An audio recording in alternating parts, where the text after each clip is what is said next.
Há 45 anos, no calor abafado do verão de Delaware, Ohio, aconteceu um evento extraordinário. Da direção da constelação de Sagitário veio um sinal de rádio intenso, contínuo e de banda estreita, direcionado a um refletor plano de 30 metros de altura inclinado para o céu. Isso não era uma radioatividade comum, mas sim uma que se destacava por sua intensidade e continuidade. Esse sinal, então, refletiu em outro refletor parabólico que o canalizou e direcionou para um dos dois detectores em forma de chifre. A disposição desses refletores era crucial para captar o sinal e encaminhá-lo para uma análise mais aprofundada. Na sala de controle próxima, onde naquele momento não havia cientistas nem engenheiros presentes, o sinal foi processado por um computador IBM 1130. Esse computador antigo, mas ainda assim poderoso para a época, era o coração do processamento e análise dos dados. Ele recebia o sinal, processava e imprimia os dados resultantes em uma folha de papel. A impressão do computador, que caía na bandeja de saída, não era apenas uma coleção aleatória de números e letras, mas continha a prova irrefutável do sinal de rádio recebido anteriormente. Nos dias seguintes, a impressão foi levada por um técnico até a casa do astrofísico Jerry E. Ehman, que havia se prontificado a verificar os dados. Ehman, um pesquisador dedicado e cuidadoso, se ofereceu voluntariamente para testar os dados em busca de características interessantes ou anomalias. Ele examinou cuidadosamente as páginas e marcou com sua caneta vermelha os diferentes números que representavam a chamada relação sinal-ruído. Esse era um trabalho árduo e demorado, mas muito importante para entender o significado dos dados recebidos. Quando Ehman se deparou com a sequência 6EQJ5, ele percebeu imediatamente que tinha algo especial diante de si. Esse foi a maior relação sinal-ruído que ele já tinha visto, um indício de que o sinal não era apenas forte, mas também de alta qualidade. Ele ficou tão impressionado com o que viu que instintivamente circulou a sequência e escreveu ao lado a agora histórica palavrinha UAU. Essa simples anotação foi um sinal de como o sinal era extraordinário e acabou dando a ele seu nome icônico, o sinal UAU. Esse evento notável aconteceu no ano de 1977 e, embora já tenham se passado 46 anos desde então, o sinal UAU continua sendo o candidato mais convincente de uma transmissão de rádio extraterrestre que já recebemos. O fascínio por esse sinal não está apenas em sua força e qualidade, mas também no fato de que ele nos dá um vislumbre do possível. É um testemunho de que ainda há muito mais a ser descoberto lá fora, e ainda hoje estimula a imaginação de cientistas e leigos igualmente. E esses dois grupos continuam se perguntando há décadas. Poderia ter sido apenas um estouro aleatório de ondas de rádio, ou até mesmo uma tentativa intencional de comunicação de uma espécie alienígena inteligente, ou o sinal foi causado por corpos celestes como uma estrela de nêutrons, um quasar ou algo parecido? Mas antes de fazermos uma análise, vamos reproduzir rapidamente o sinal para que vocês tenham uma ideia de como ele soa em forma de áudio.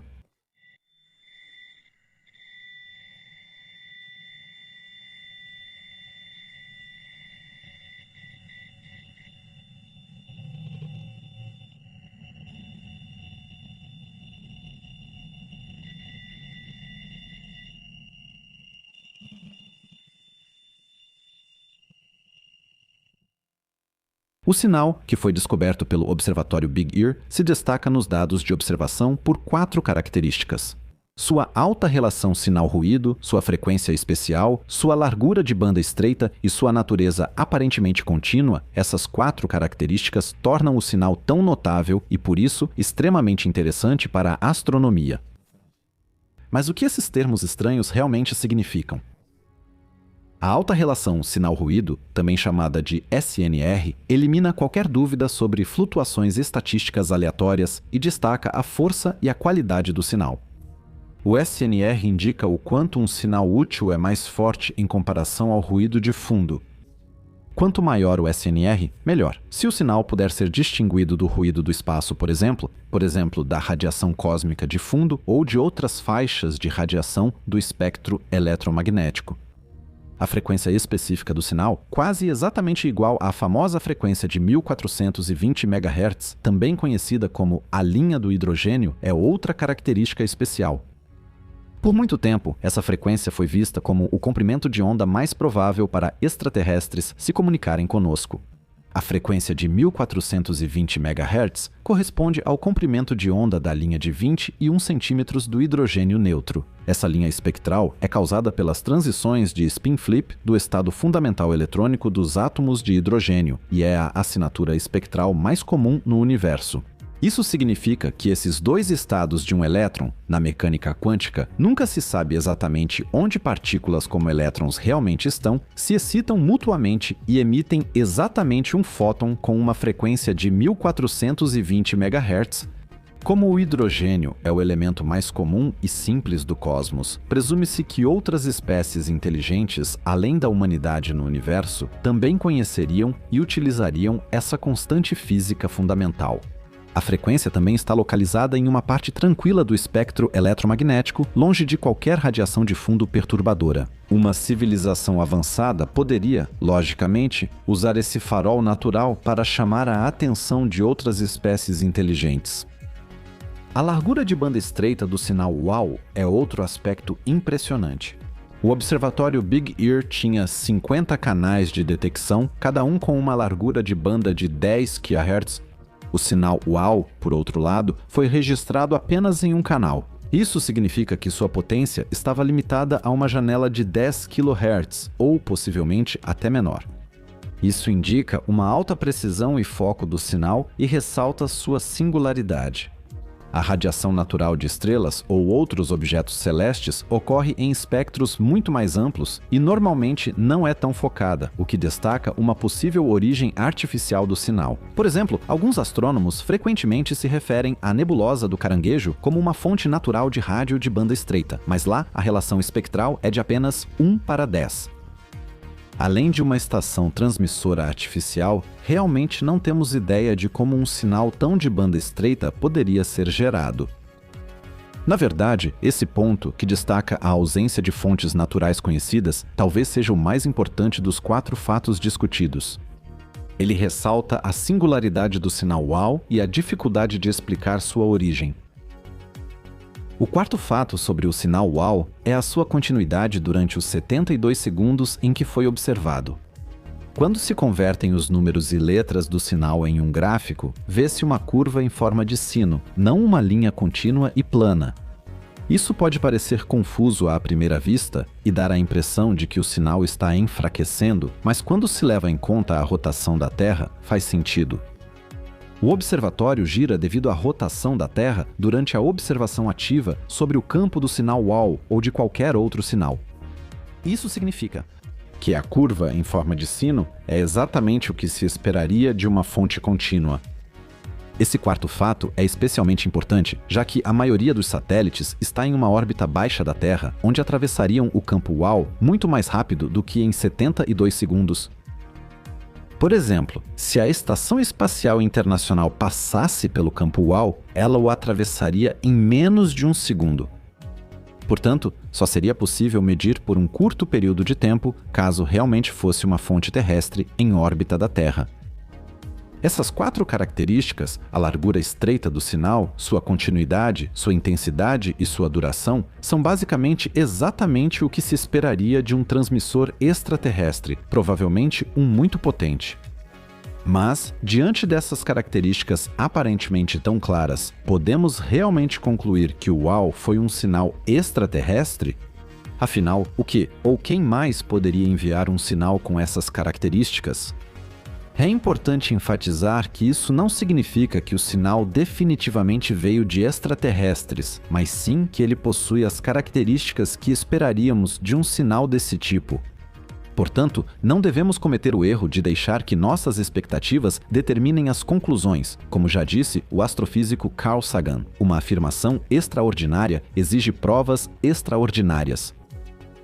Pesquisadores não descartam que seja um satélite feito pelo homem. No entanto, este teria que estar em uma órbita ampla, além da altitude geossíncrona, para atingir uma velocidade suficientemente lenta, o que em 1977 teria sido algo bastante incomum e não corresponde a nenhum satélite ou sonda conhecida. Além disso, o sinal usaria uma frequência protegida, pois a linha do hidrogênio é reconhecida internacionalmente como canal protegido. Satélites espiões não fazem sentido, pois radioastrônomos globais monitoram esse comprimento de onda com precisão. Portanto, não seria nada secreto utilizá-las. Da mesma forma, objetos celestes totalmente naturais, como planetas, asteroides e satélites do Sistema Solar, também foram considerados como possíveis origens e depois descartados por meio de uma verificação cuidadosa de sua posição e características. Nenhuma dessas hipóteses conseguiu explicar de forma plausível a assinatura característica de uma região pontual no céu.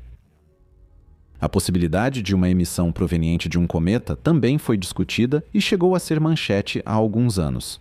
Assim, o astrofísico Antônio Pari afirmou em um artigo publicado em 2017 que o sinal poderia ter vindo de determinados cometas que atravessaram o campo UAU por tempo suficiente para produzir um sinal de 72 segundos.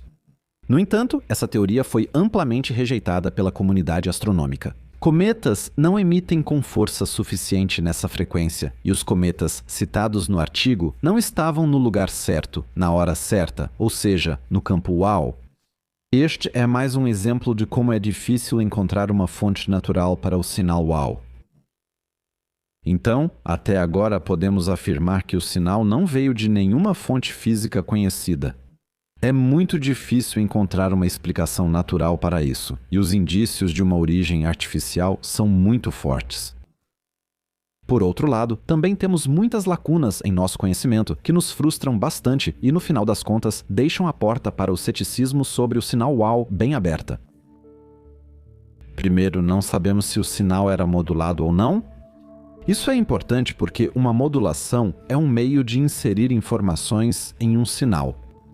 Rádios AM e FM são exemplos de modulações, onde o som que ouvimos está inserido no sinal de rádio. No caso do sinal UAU, não sabemos se ele estava modulado ou não, porque o detector que o captou não era sensível o suficiente para detectar uma modulação. Portanto, pode muito bem ter havido uma mensagem embutida no sinal UAU que simplesmente nunca vimos. Essa é uma lacuna frustrante no nosso conhecimento e provavelmente nunca vamos conseguir preenchê-la, já que o sinal não voltou a aparecer desde sua descoberta original. Outro aspecto central para captar todo o sinal UAU é o limite de velocidade inerente das ondas de luz e rádio no universo. De acordo com tudo o que entendemos pelas leis da física, todos os sinais que enviamos ou recebemos, até mesmo as ondas gravitacionais, viajam à velocidade da luz. Essa é uma velocidade incrivelmente alta para os padrões humanos e, no espaço próximo à Terra, equivale a cerca de 300 mil quilômetros por segundo. Mas, considerando que as distâncias no espaço são medidas em anos-luz, fica claro que pode levar anos, décadas, séculos ou até milênios para que um sinal alcance um destino distante em outra estrela. Esse limite da velocidade da luz representa uma restrição inerente a quão longe podemos ver ou ouvir no espaço e limita o alcance das civilizações com as quais poderíamos nos comunicar de forma eficaz.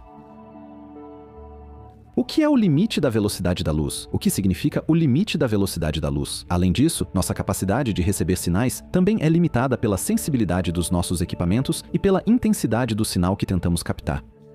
E em 1977, estávamos longe do nível da tecnologia que temos hoje. Os telescópios eram menores, o processamento menos avançado e computadores velozes como hoje eram só um sonho. Também não sabemos exatamente de onde veio o sinal. Ele foi detectado em uma parte do céu que aponta para a constelação de Sagitário, mas isso é tudo o que sabemos. O observatório que detectou o sinal não tinha como determinar a fonte exata. Essa é outra lacuna frustrante que torna difícil dizer com certeza o que poderia ter causado o sinal UAU. Mais um obstáculo, como se já não houvesse obstáculos suficientes. Ao registrar o sinal UAU completo, há também a própria construção do radiotelescópio Big Ear.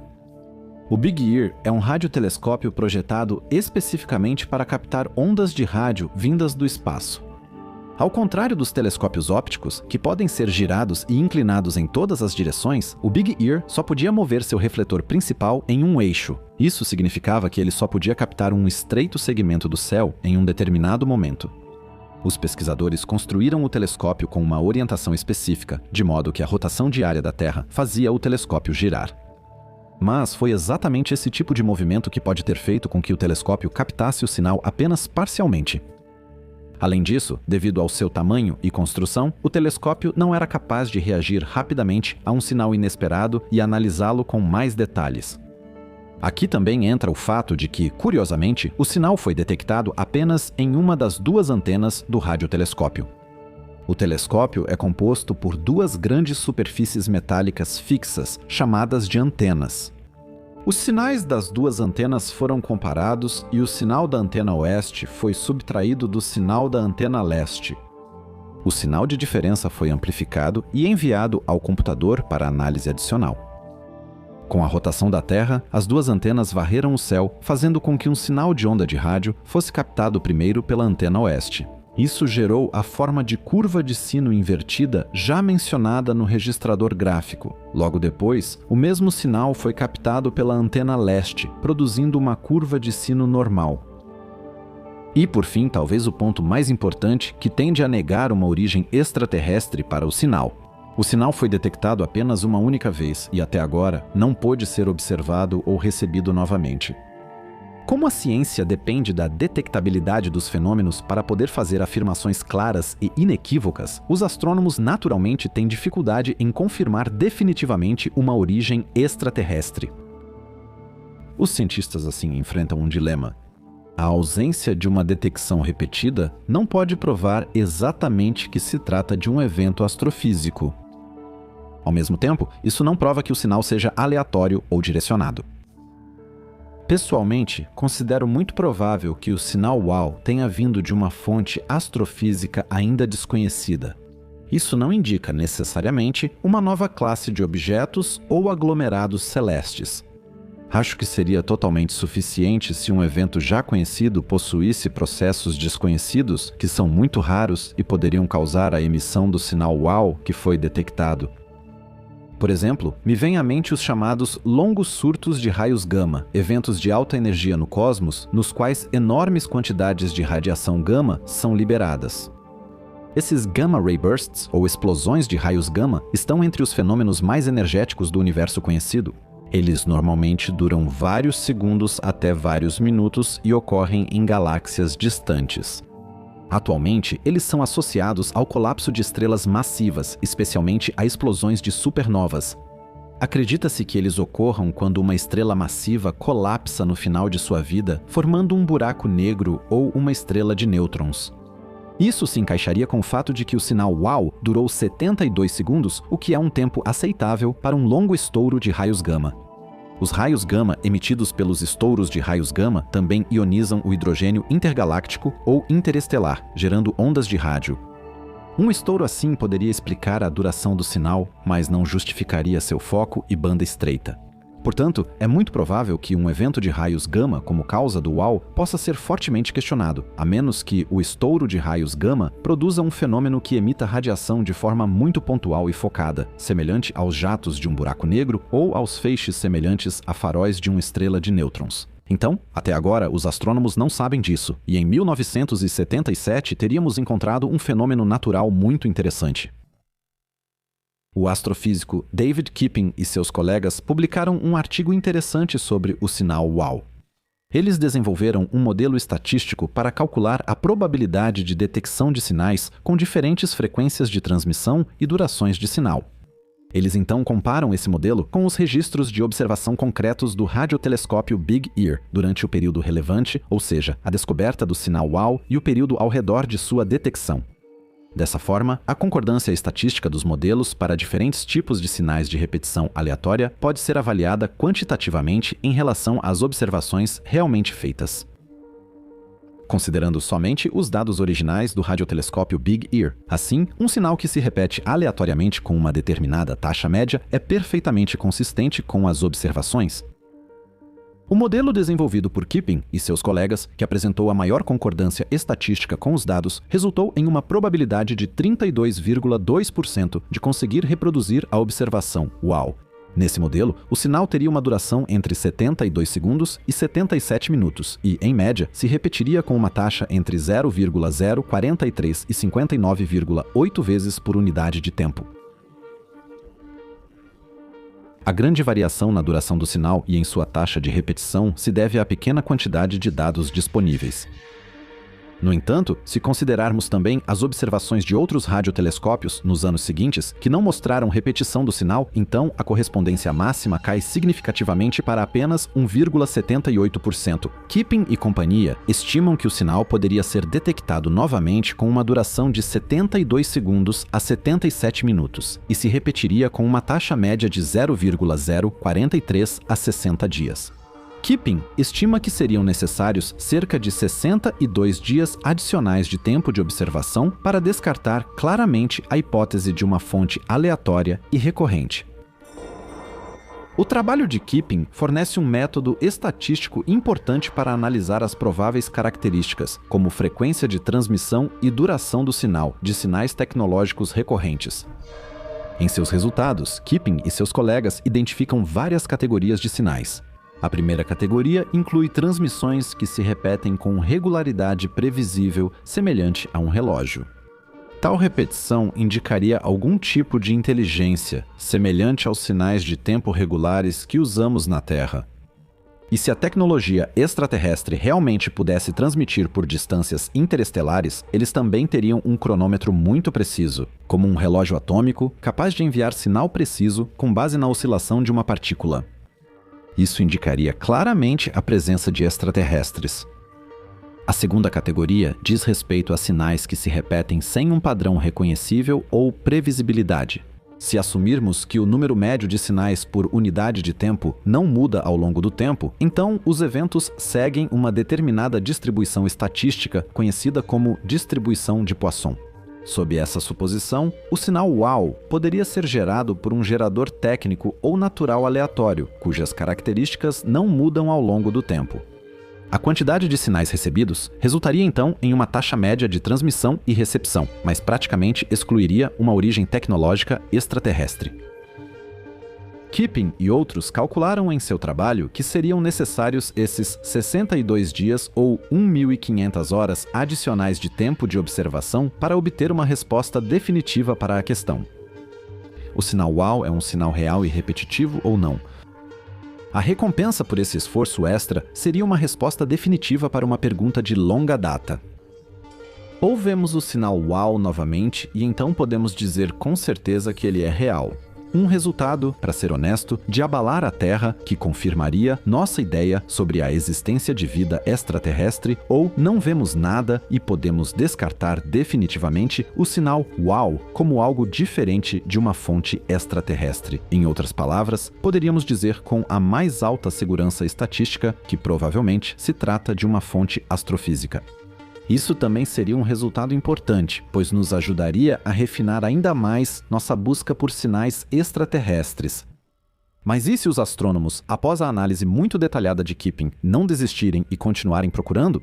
E se examinássemos milhões ou até bilhões de estrelas na Via Láctea para determinar uma possível origem do sinal? É aqui que entra o satélite Gaia, da Agência Espacial Europeia, ESA, lançado em 2013 e que deverá operar até 2025. A principal missão do projeto é criar um mapa tridimensional extremamente preciso dos objetos astronômicos na Via Láctea. Nesse processo, as posições, distâncias e movimentos das estrelas são medidos com uma precisão sem precedentes. Gaia também coleta informações sobre exoplanetas e outros corpos celestes e já obteve resultados significativos, incluindo a descoberta de milhares de exoplanetas e o registro de propriedades físicas detalhadas das estrelas. Os dados coletados fornecem informações valiosas sobre a formação, estrutura e história evolutiva da Via Láctea, além de possibilitar estudos abrangentes sobre os corpos celestes em nosso universo. O físico e comunicador científico espanhol Alberto Caballero também considerou os dados coletados pela Gaia muito vantajosos e os utilizou em seu estudo sobre o sinal WOW. Nela, ele realizou uma investigação para determinar quais das milhares de estrelas na região do sinal WOW teriam a maior chance de serem a verdadeira fonte do sinal, supondo que ele venha de um sistema semelhante ao nosso. Embora os cientistas ainda não saibam a origem exata do sinal, conseguiram ao menos limitar a região do céu de onde ele veio. O que seria mais natural para Caballero do que usar o banco de dados Gaia e criar uma lista de possíveis fontes? Ele definiu certos parâmetros, incluindo o raio, a temperatura estimada e o brilho de uma estrela, para criar uma seleção de estrelas dos tipos G e K. Esses dois tipos de estrelas foram escolhidos por terem propriedades parecidas com as do Sol. Estrelas do tipo G têm aproximadamente a mesma massa que o Sol e uma vida útil de cerca de 10 bilhões de anos. Estrelas do tipo K são especialmente interessantes aqui, pois são alaranjadas e mais frias que o Sol. É uma estrela do tipo G mais quente que as do tipo M, conhecidas como anãs vermelhas. A temperatura superficial das estrelas do tipo K geralmente fica entre 3.000 e 505.000 graus Celsius. Elas também são comuns em nossa galáxia, representando cerca de 12% das estrelas da sequência principal no Sol. Algumas estrelas K famosas são Alpha Centauri B, Epsilon Indi e 61 Cygni A. Uma estrela K típica, com cerca de 0,6 massas solares, por exemplo, possui uma vida útil de aproximadamente 50 bilhões de anos, o que se deve principalmente à sua taxa de fusão de hidrogênio mais baixa em comparação com o nosso Sol, que funde hidrogênio muito mais rapidamente devido à sua gravidade mais forte. Mas vamos voltar ao sinal. A busca pela fonte exata do sinal é uma tarefa complexa. Um dos problemas é a grande incerteza na declinação, ou seja, a distância angular de um objeto ou de uma fonte pontual em relação ao equador celeste. Além disso, o sinal foi detectado apenas em uma das duas cornetas do radiotelescópio, o que dificulta determinar detalhadamente a direção exata do sinal.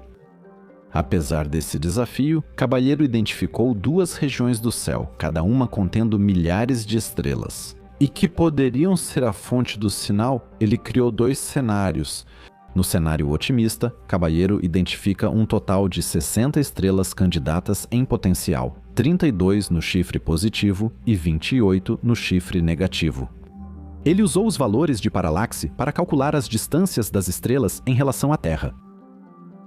Curiosamente, todas essas estrelas ficavam a mais de 500 anos-luz, o que está de acordo com as estimativas do astrônomo do SETI, Claudio Maggioni, de que a civilização comunicante mais próxima provavelmente está a pelo menos 500 anos-luz de distância. Ao analisar esses candidatos, Caballero descobriu que a estrela mais próxima na região positiva do chifre está a cerca de 789 anos-luz de distância, enquanto a estrela mais próxima na região negativa do chifre está a cerca de 544 anos-luz de distância. Mas, como acontece frequentemente com estudos que envolvem estimativas numéricas, também existe um cenário conservador que considera apenas estrelas semelhantes ao Sol. Aqui, Caballero identifica apenas um único candidato, a estrela 2MAS 1928 198226400123. Esta está a cerca de 1.801 anos-luz da Terra e possui valores de temperatura e luminosidade semelhantes aos do nosso Sol. Sim, ele poderia até ser seu gêmeo. Ele tem uma temperatura superficial estimada de 5.000. Um raio de 0,99 raios solares e uma luminosidade que é 1,0007 vezes maior que a do Sol. Resumindo, se a Terra existisse ao redor dessa estrela, as condições seriam quase as mesmas que as do nosso Sol. Em maio de 2022, o projeto Breakthrough Listen realizou a primeira observação direcionada dessa estrela para encontrar a fonte do sinal WOW. O programa procura sinais de civilizações inteligentes. Para isso, foi utilizado o telescópio de Green Bank e, pela primeira vez, também o Allen Telescope Array, do Instituto SETI, na busca por sinais artificiais e de banda estreita, sinais semelhantes ao WOW. Na faixa de frequência de 1 a 2 GHz, porém, nenhum sinal artificial pôde ser detectado vindo dessa estrela. E o seguinte obstáculo parece confirmar essa problemática: as coordenadas exatas do sinal e da estrela não coincidem. A estrela está localizada a cerca de 170 anos-luz daquela posição de onde o sinal se originou. Mesmo levando em conta o movimento da estrela pela Via Láctea e rastreando-o para trás, essa estrela não percorreu nem mesmo um ano-luz desde a década de 1970 em relação à sua posição atual. Isso significa que, em 1977, ele não poderia de forma alguma estar naquela região onde poderia haver uma civilização inteligente capaz de se comunicar. Por ter características semelhantes ao Sol e estar em uma das regiões possíveis de origem do sinal, essa estrela é um candidato ideal para futuras investigações, mesmo que não relacionadas ao sinal WOW. Se houver planetas terrestres ao redor dessa estrela, seriam ótimos para análise espectroscópica com o telescópio espacial James Webb, buscando atmosferas e águas semelhantes à Terra. A Terra não está incluída. Se a estrela com o nome impronunciável é realmente a fonte do sinal WOW ou se a origem está em um fenômeno astrofísico ainda desconhecido. O sinal WOW estimula as pessoas a refletirem, mas de forma alguma é o único sinal já recebido de uma suposta fonte artificial. Em abril e maio de 2019, durante um total de 3 observações com o radiotelescópio Parkes, na Austrália, foi recebido um sinal chamado BLC-1.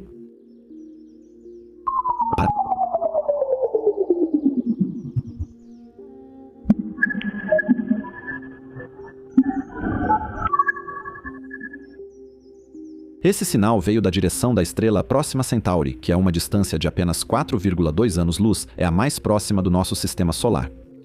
Logo após a descoberta, pesquisadores concluíram que o BLC-1 poderia ser um sinal artificial gerado por uma civilização tecnologicamente avançada. A suspeita se baseava principalmente nas características incomuns do sinal. Ele estava modulado em uma faixa de frequência muito estreita, de poucos hertz.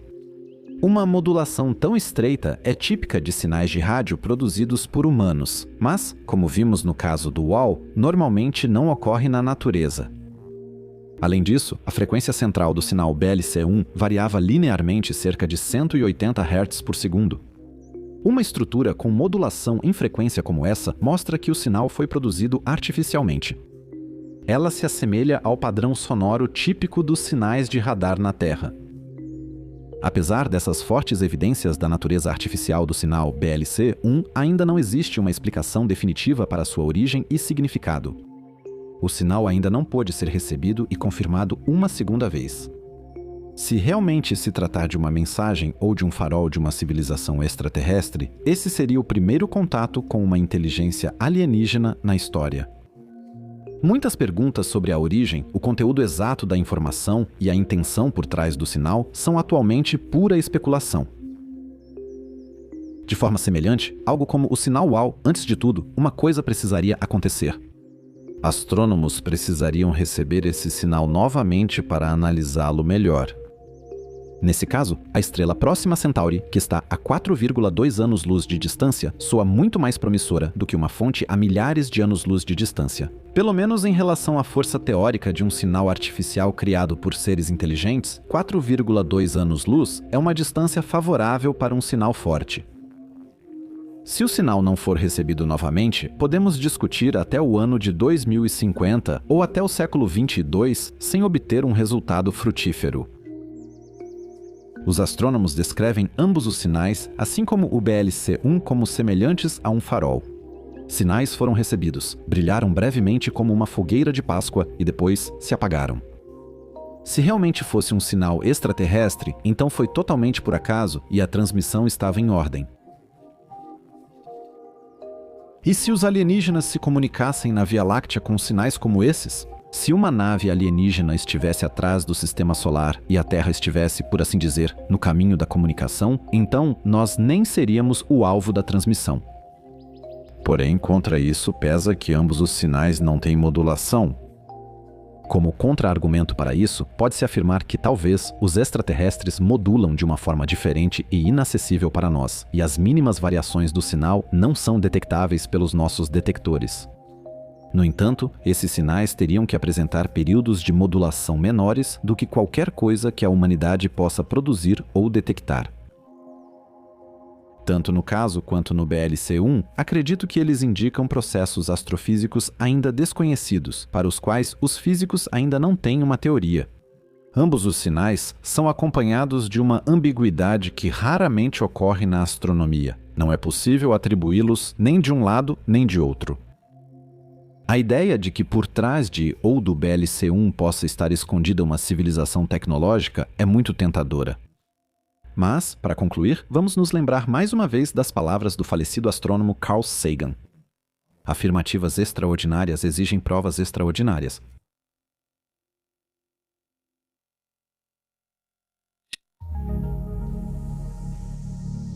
Em meio ao estresse do Natal, em 18 de dezembro de 2020, o jornal britânico The Guardian anunciou uma descoberta sensacional. Durante uma rodada de observação em 2019, o Observatório de Parkes, na Austrália, captou sinais de rádio promissores que pareciam vir de Próxima Centauri, a estrela mais próxima do Sol.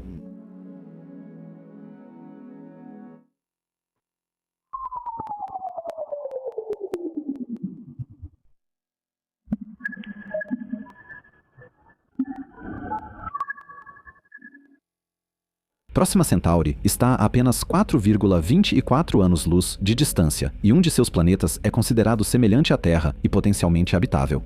Inicialmente, os cientistas pensaram que poderia se tratar de tecnossinaturas de uma civilização extraterrestre. Mesmo após 3 anos, esse sinal continuava intrigante, diferente dos outros pulsos de rádio já explicados por interferências humanas ou fontes naturais. A direção do feixe estreito e um aparente desvio em sua frequência, que parece ser consistente com o movimento de um planeta, aumentaram o fascínio em torno dessa descoberta. Mas também há uma pequena tragédia. Infelizmente, o sinal não foi mais detectado desde a primeira observação. Próxima Centauri foi intensamente estudada por astrônomos e sabe-se que pelo menos 2 planetas orbitam essa estrela.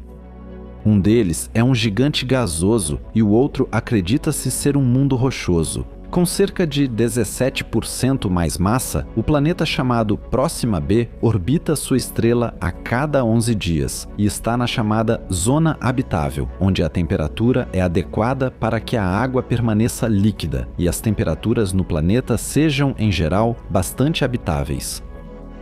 Após uma análise detalhada e comparações com outros sinais, alguns cientistas concluíram que o sinal deve ser de origem terrestre.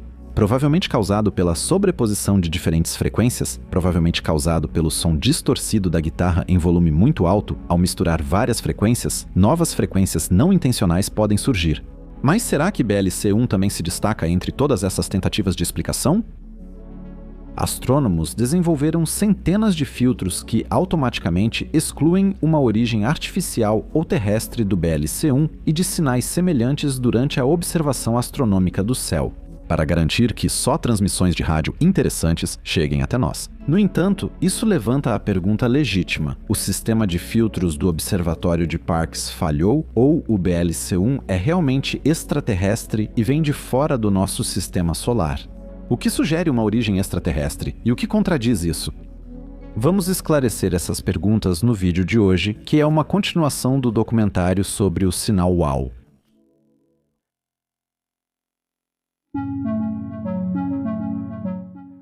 O BLC-1 foi detectado como parte de um projeto chamado Breakthrough Listen. Trata-se de uma iniciativa altamente ambiciosa para buscar possíveis sinais de inteligências extraterrestres em todo o espaço. Com um generoso financiamento de 100 milhões de dólares e milhares de horas de tempo de observação, nos mais modernos telescópios ópticos e de rádio do mundo, é a busca mais abrangente e tecnologicamente avançada já feita por possíveis sinais de rádio ou transmissões a laser de civilizações extraterrestres. O empolgante projeto começou em 2016 e está inicialmente planejado para um período de 10 anos. Para isso, são utilizados os poderosos radiotelescópios de Green Bank, West Virginia, e de Parkes, Austrália, além do telescópio óptico Automated Planet Finder, no Observatório Lick, na Califórnia. Os objetivos de observação da iniciativa incluem 1 milhão de estrelas próximas em nossa vizinhança cósmica, assim como as regiões centrais de 100 galáxias selecionadas dos mais diversos tipos. Todos os dados brutos do projeto estão disponíveis gratuitamente para a comunidade científica e o público em geral. O ambicioso projeto Breakthrough Listen para a busca de inteligência extraterrestre é financiado pela Breakthrough Foundation do investidor russo Yuri Milner. A iniciativa é liderada e coordenada cientificamente pelo Centro de Pesquisas SETI em Berlim, Berkeley, Califórnia. Embora, até agora, nenhum sinal artificial claro tenha sido encontrado, a análise abrangente das grandes quantidades de dados continua. O projeto pode ser considerado a busca de maior qualidade por inteligência extraterrestre já realizada. A iniciativa gera, em apenas um ano, uma quantidade de dados tão grande quanto todos os projetos anteriores do CTI juntos produziram ao longo de décadas. Mesmo que no final nenhum sinal artificial seja descoberto, o projeto já fornece agora novos conhecimentos científicos sobre a possível origem e disseminação da vida no cosmos. Portanto, temos um aumento garantido de conhecimento relacionado a este projeto, pois novos conhecimentos sobre astronomia ou sobre o céu são sempre bem-vindos. Mas e quanto ao BLC-1? O que indica que pode ser uma fonte artificial extraterrestre. Para o sinal BLC-1, realmente temos alguns motivos muito bons para acreditar que deve ser um sinal extraterrestre. Sendo que extraterrestre aqui, em primeiro lugar, significa apenas que não é da Terra e não necessariamente indica uma civilização tecnológica. E por estes motivos, o sinal é muito especial em todos os momentos. Durante a recepção do BLC-1, quase toda a potência estava concentrada em uma única frequência. Então sabemos que o sinal deve ser artificial. Sinais de rádio vindos do espaço vêm de elétrons, átomos ou moléculas, que sempre têm uma certa temperatura. Eles também geralmente vêm de grandes nuvens de gás, que têm muitos movimentos internos. Tanto os movimentos térmicos quanto os de massa geram deslocamentos Doppler, que borram as frequências que eles emitem. E além disso, o sinal não é perfeitamente de banda estreita. Existem 2 lóbulos laterais fracos, visíveis em ambos os lados, e há outros ainda maiores que estão fora deste gráfico. Isso se deve a uma modulação do sinal e mostra que o sinal contém informações. Não é um tom de descagem ou de chamada puro, mas contém alguns dados que, no entanto, ainda não puderam ser extraídos. A frequência do sinal se desloca para cima, para frequências mais baixas. Com o passar do tempo, então, sabemos que o sinal não vem da Terra. O telescópio está localizado na Terra, que está em rotação. Assim, ele se move inicialmente em direção à fonte quando ela nasce e se afasta dela quando a fonte se põe. Isso gera um desvio para o vermelho cada vez maior, que faz com que o sinal desloque para frequências cada vez mais baixas. Uma fonte na Terra não teria movimento em relação ao telescópio, logo, sem deslocamento Doppler. Aliás, isso também aconteceu com o sinal WOW. Como a Terra está se movendo, o sinal recebido em 1977 adquiriu uma espécie de formato de sino e até diminuiu em intensidade. O telescópio está localizado na superfície da Terra e gira junto com ela, e no final, o telescópio acabou se afastando do sinal. O mesmo processo, portanto, não influenciou apenas o WOW há 46 anos, mas também o BLC-1. Um dos problemas relacionados a esse e outros sinais semelhantes é que o espectro de rádio na órbita próxima da Terra está cheio desse tipo de sinal. De vez em quando, um deles vem de sondas interplanetárias, mas a maioria vem de satélites próximos à Terra e de fontes terrestres. O Breakthrough Listen usa um software sofisticado que filtra milhões de sinais para encontrar aqueles que realmente vêm do espaço interplanetário ou interestelar. A equipe praticamente elimina sinais provenientes da órbita terrestre. O telescópio faz um movimento de aceno. Se o sinal vier de algo na Terra, você verá esse aceno em um espectro de frequência, não importa para onde o telescópio esteja apontando. Se vier do espaço, ele só aparecerá quando estiverem apontando para o alvo. Breakthrough Listen usa o radiotelescópio Parkes, na Austrália, apenas como uma de suas ferramentas para buscar tecnossinaturas. No caso do BLC-1, vocês estavam ouvindo o Próxima Centauri, a estrela mais próxima da Terra, durante a observação? Nesta estrela, buscavam-se emissões de rádio de explosões estelares. Esses longos flares podem durar de muitas horas por dia até vários dias ou semanas. No entanto, os sinais que o Observatório de Parkes procurava naquele dia são de banda larga, ou seja, por meio desses flares que surgem na estrela Próxima Centauri, com estrutura complexa de frequência e tempo. Basicamente, se você sintonizasse um receptor de rádio, como usamos para transmissões FM ou AM, ele estaria presente em qualquer frequência e soaria como um ruído muito complicado. Mas o equipamento no telescópio também pode ser usado para o SETI, e assim, a equipe do Breakthrough Listen usou o telescópio em conjunto para realizar um experimento SETI paralelamente ao estudo de flares. E exatamente nesses dados, um sinal chamado BLC-1 aparentemente passou por todos os testes deles. Agora, isso não significa automaticamente que sejam alienígenas, muito pelo contrário. Isso significa, antes de tudo, que eles têm, pela primeira vez, um sinal que não é imediatamente uma interferência de rádio, uma RFI. No entanto, a equipe chegou a uma conclusão um tanto decepcionante alguns anos após o recebimento do sinal. Provavelmente o BLC-1 é uma RFI de alguma natureza traiçoeira. Pete Worden, diretor executivo da iniciativa Breakthrough, chegou a dizer que havia 99,9% de chance de ser uma RFI. Isso foi confirmado por uma variedade de testes e análises realizados para entender a origem e a natureza do sinal. Apesar da empolgação inicial causada pelo sinal, os pesquisadores concluíram que ele provavelmente se originou de fontes humanas ou naturais, em vez de ser uma prova de civilizações tecnologicamente avançadas ao redor de outra estrela. Apesar dessas declarações um tanto desanimadoras, a descoberta do sinal é vista como um teste importante para os procedimentos e processos que eles desenvolveram nas iniciativas Breakthrough para o processamento e análise de sinais. Eles puderam obter informações valiosas sobre o tipo de sinais que podem ser esperados e os desafios técnicos que surgem ao analisar esses dados.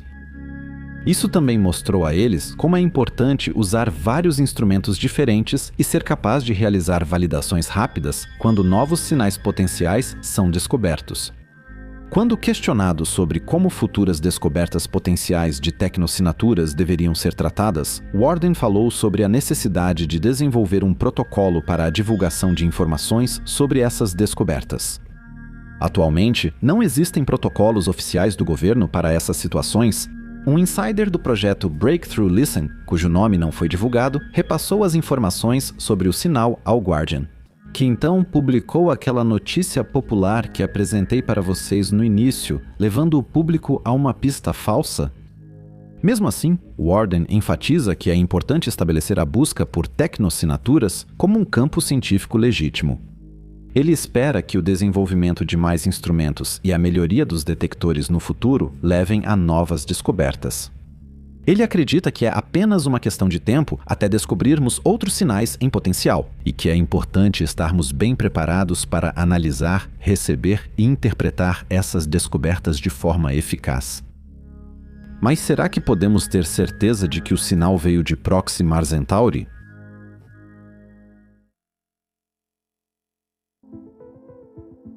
Se assumirmos que o sinal pode ter vindo de um planeta no sistema de Próxima Centauri, precisamos analisar várias características desses corpos celestes. Vamos falar sobre isso mais adiante. Uma coisa é que, por exemplo, precisaríamos analisar a inclinação orbital ou as características de rotação de um desses planetas. Infelizmente, não conhecemos a inclinação orbital ou as características de rotação de Próxima B, portanto, não sabemos qual sinal de aceleração ele forneceria. Sem um bom modelo para esse planeta, ou talvez para outro planeta, e sem saber o que a equipe viu, só podemos especular. No entanto, isso significa que, se o sinal se repetir e for confirmado que vem de Próxima Centauri B, e se o sinal não for inerentemente modulado, então poderíamos usar os desvios para determinar a aceleração do sinal e possivelmente descobrir se ele está na superfície de um planeta, além de determinar o período de rotação e translação desse planeta. Então, só pela análise de um sinal desses, poderíamos identificar um possível planeta nesse sistema. Mas falando sério, não é incrivelmente improvável que de todos os lugares na Via Láctea ou na vizinhança do Sol, o primeiro sinal que encontramos venha da estrela mais próxima? O artigo original do Guardian, como já ouvimos aqui, tinha uma visão equivocada sobre essa questão. Foi o que disse Lewis D. Arnold, astrobiólogo e professor de comunicação científica na Universidade de Westminster, sobre o artigo do Guardian. As chances disso ser um sinal artificial vindo de Próxima Centauri parecem surpreendentes. Já estamos procurando por vida extraterrestre há tanto tempo, e a ideia de que isso possa acontecer bem na nossa porta, no sistema estelar mais próximo, poderia se revelar acumula improbabilidades. Improbabilidades também, disse Darnell. Se houvesse vida inteligente lá, ela quase certamente já teria se espalhado muito mais pela galáxia. As chances de que as duas únicas civilizações em toda a galáxia sejam vizinhas entre 400 bilhões de estrelas ultrapassam absolutamente os limites da racionalidade. No entanto, as afirmações do Guardião são muito problemáticas, pois se baseiam em muitas premissas e suposições não verificadas. Primeiramente, o autor do artigo do Guardião assume que sinais desse tipo devem ser muito raros e provenientes de apenas um punhado de estrelas na galáxia. Embora isso seja certamente muito plausível, a ideia de que quase toda estrela poderia ter algum tipo de tecnologia ao seu redor é mais antiga do que o próprio SETI. Na verdade, essa ideia pergunta, já que a viagem interestelar com foguetes normais é perfeitamente possível, e, assim, a galáxia poderia ser povoada por esses foguetes em menos tempo do que ela existe. Por que não há extraterrestres aqui no Sistema Solar? Por que os alienígenas não estabeleceram uma colônia ou até mesmo se instalaram na Terra? A resposta mais simples para isso é: eles não existem, simplesmente não existem. Nós somos a única civilização tecnológica no cosmos.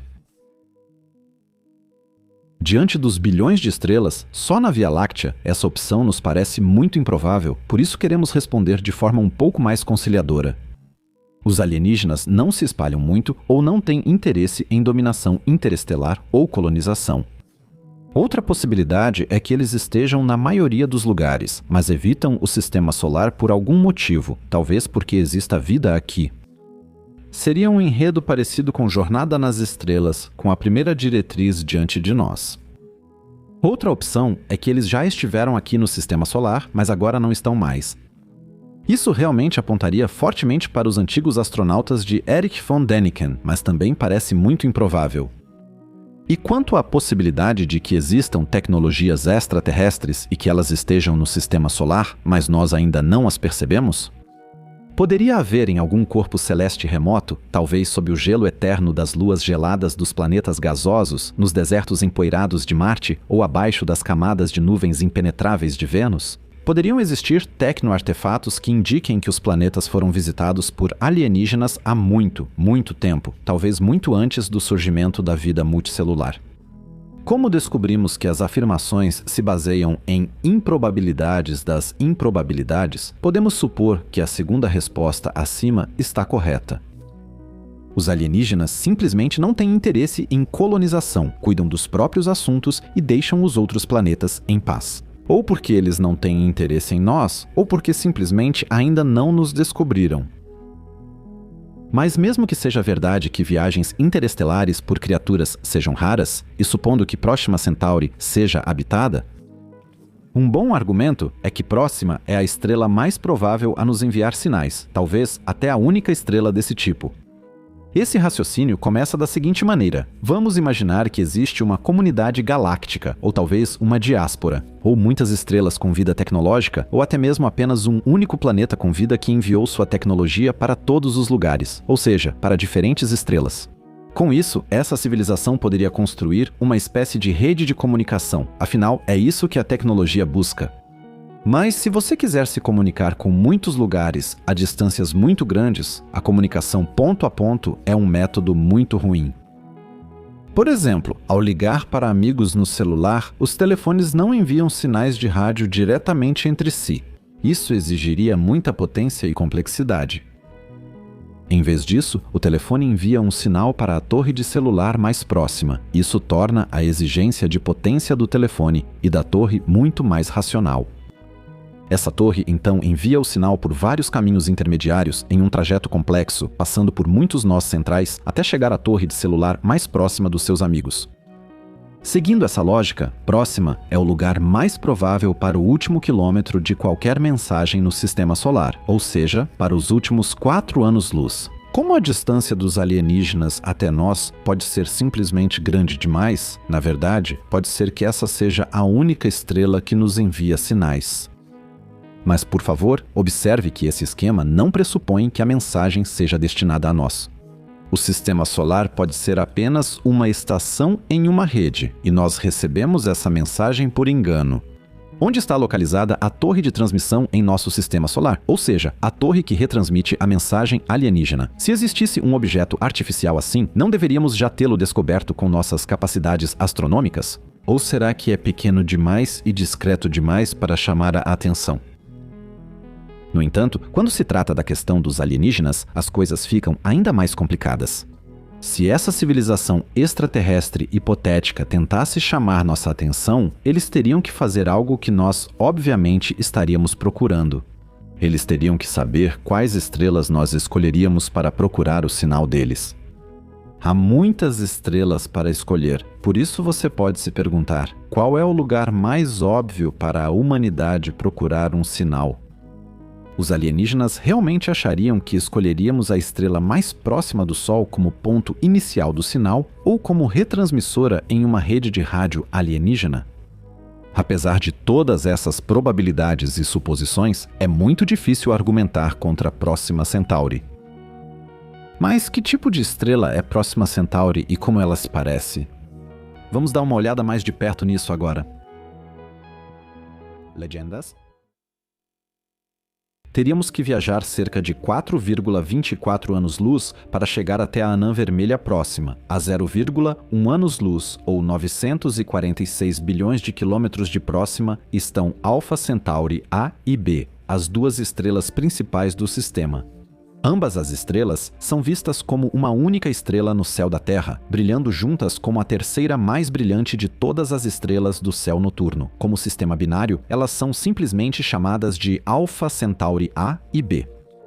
Aliás, só é possível distinguir as duas estrelas com um telescópio muito bom. As duas estrelas levam quase uma vida humana para orbitar uma a outra em trajetórias muito elípticas. Elas levam 79,9 anos para completar uma órbita. Em maio de 1995, elas atingiram sua maior distância uma da outra e estavam a impressionantes 5,4 bilhões de quilômetros ou 36,3 unidades astronômicas separadas. Só para lembrar, uma unidade astronômica equivale a cerca de 150 milhões de quilômetros, ou seja, a distância média da Terra ao Sol. A maior distância possível entre esses dois corpos celestes é chamada, aliás, de abastron. Só daqui a 13 anos, em maio de 2035, é que as duas estrelas estarão em sua maior aproximação, o chamado periastro, passando uma pela outra a uma distância de cerca de apenas 1,72 bilhão de quilômetros. Isso corresponde a cerca de 11,5 unidades astronômicas. No sistema solar, as duas estrelas passariam uma pela outra a uma distância parecida com a entre o Sol e Saturno. Se acrescentássemos mais 300 milhões de quilômetros, já que Saturno está a 1,42 bilhão de quilômetros ou 9,5 unidades astronômicas do nosso astro central, se A e B estiverem na distância máxima possível um do outro, A estará a uma distância de B semelhante à do planeta anão Plutão em relação ao Sol. E embora as estrelas estejam tão distantes umas das outras, elas nos parecem próximas, apesar da pequena distância de apenas 4,3 anos-luz. 0,4 anos-luz, como se fossem uma única estrela, Alpha Centauri A e B, se formaram como um par estelar muito antes do nosso Sol. Enquanto o Sol tem cerca de 4,6 bilhões de anos, essas estrelas já têm 6,5 bilhões de anos, ou seja, são bem mais velhas. Nesse caso, Alpha Centauri A é um pouco mais massivo do que seu companheiro direto e vai se transformar em uma gigante vermelha mais rapidamente, quando tiver consumido a maior parte do seu hidrogênio no núcleo. As diferenças de massa entre as estrelas A e B mostram que, juntas, elas têm aproximadamente o dobro da massa do Sol. Alpha Centauri A possui apenas 10% mais material do que o Sol, enquanto B tem cerca de 7% a menos. Comparando seus tamanhos, descobrimos que Alpha Centauri A é consideravelmente maior que o Sol e B é apenas um pouco menor que ele. Porém, pequenas diferenças de massa causam grande variação no brilho. Se colocássemos Alpha Centauri A no lugar do Sol no sistema solar, os planetas receberiam cerca de 50% mais radiação solar e suas órbitas seriam ligeiramente encurtadas. No entanto, esse aumento na radiação solar faria com que as temperaturas médias, por exemplo, na Terra, aumentassem para mais de 50 graus Celsius, mesmo sem as mudanças climáticas. E provavelmente só haveria possibilidades de sobrevivência nos polos do nosso planeta. Se tivéssemos, em vez disso, Alpha Centauri B como nossa estrela, a Terra seria uma bola de neve e a vida também desapareceria. Em ambos os casos, o planeta azul precisaria estar mais distante ou próximo da estrela para compensar o excesso ou falta de energia, para conseguir suportar mais ou menos radiação estelar com temperaturas mais ou menos normais e ainda estar na zona habitável da respectiva estrela. No entanto, esse pequeno experimento nos mostra como é delicado o caminho que a vida percorre no planeta Terra. Uma pequena mudança nas condições inevitavelmente levaria a uma catástrofe. Aliás, a ligeiramente maior massa de A fará com que ele atinja o estágio de gigante vermelha algumas ou muitas centenas de milhões de anos antes de seu parceiro B. No entanto, nesse momento, o sistema estelar triplo estará muito longe do sistema solar. Como todas as estrelas se movem em órbitas diferentes pela Via Láctea, elas estão constantemente se aproximando ou se afastando umas das outras. A, B e Próxima estão atualmente se aproximando a cerca de 22 km/s do Sol, mas quando atingirem a menor distância do nosso sistema estelar, voltarão a se afastar de nós. Isso vai acontecer em alguns milhões de anos, mas já em 1000 anos, A e B vão se mover 2 graus no céu, ou seja, cerca de 2 larguras de lua cheia, e vão se aproximar da estrela Beta Centauri, mas apenas no céu. Vale ressaltar, a estrela dupla Alpha Centauri A e B e a estrela Beta Centauri vão então formar no céu uma aparente estrela dupla. No entanto, estarão separadas por mais de 520 anos-luz, ou seja, estarão 120 vezes mais distantes uma da outra do que Alpha Centauri está do Sol.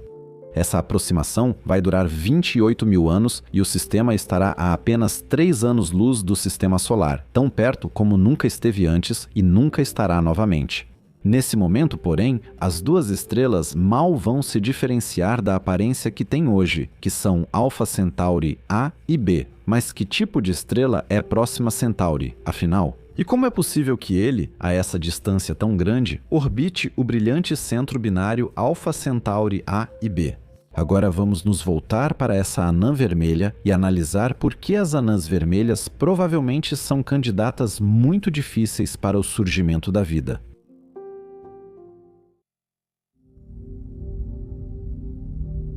Quando nos voltamos para a Próxima Centauri, percebemos que essa estrela, apesar de seu pequeno tamanho, leva uma existência em isolamento e escuridão. Por muito tempo, sua associação ao sistema Alpha Centauri não era necessariamente clara, embora a estrela já tivesse sido descoberta em 1915. Sua distância para as duas estrelas duplas chega, na maior separação possível, a impressionantes 13.000 unidades astronômicas. Não é de se estranhar que os astrônomos tiveram dificuldades para associar Próxima a esse sistema. A uma distância de mais de um mês-luz de seus dois parceiros, a estrela se move a passo de tartaruga pelo céu estrelado da Terra. No céu, Próxima nos aparece a 4 graus de distância de Alpha Centauri A e B, ou seja, cerca de 4 larguras de lua cheia, mas se o sistema estelar estivesse a cerca de 520 anos-luz de distância, como Beta Centauri. Assim, provavelmente também não conseguiríamos distinguir Próxima de seus dois companheiros. Próxima está tão distante de A e B que sua órbita leva cerca de 500 mil de anos, mais precisamente 547 mil anos. Portanto, temos que imaginar que todo o desenvolvimento cultural da espécie humana poderia acontecer várias vezes, enquanto Próxima completa uma única órbita ao redor de seus dois parceiros.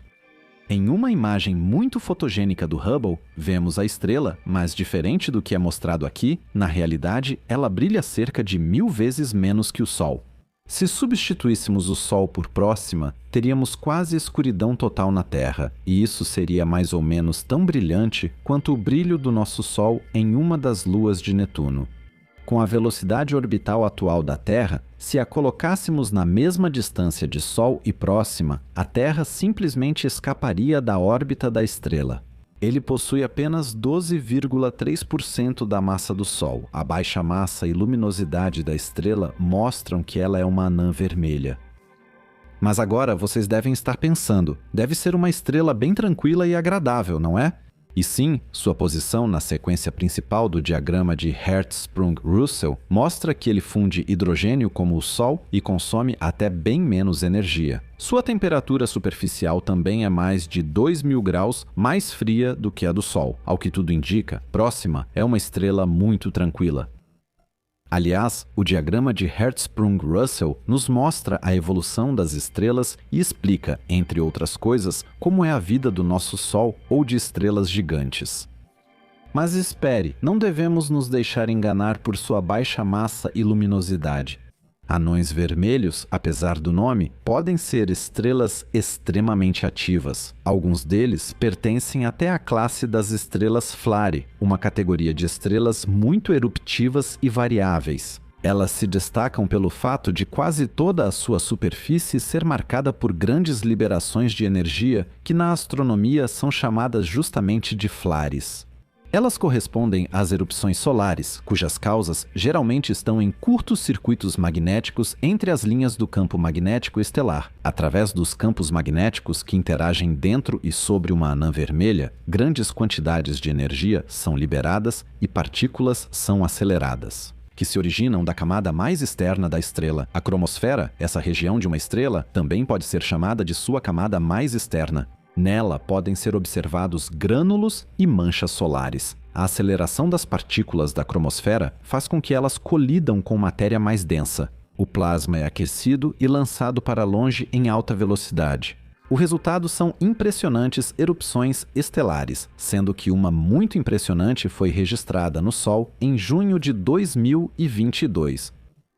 E apesar de seu tamanho, brilho e massa serem pequenos em comparação com o Sol, Próxima consegue produzir explosões. Elas podem crescer até o tamanho da própria estrela e até além disso, atingindo temperaturas de até 2 milhões de graus Celsius.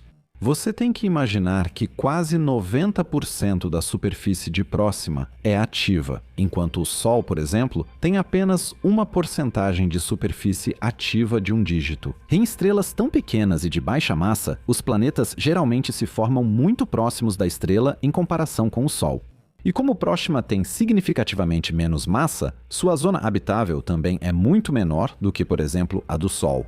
Essa zona é qualquer região ao redor de uma estrela onde pode existir água líquida em planetas. E a estrela não queima o planeta, nem transforma o corpo celeste em um bloco de gelo por falta de luz estelar. A zona habitável do Sol se estende, se formos um pouco mais generosos, aproximadamente de Vênus até Marte. A Terra está bem no meio dela.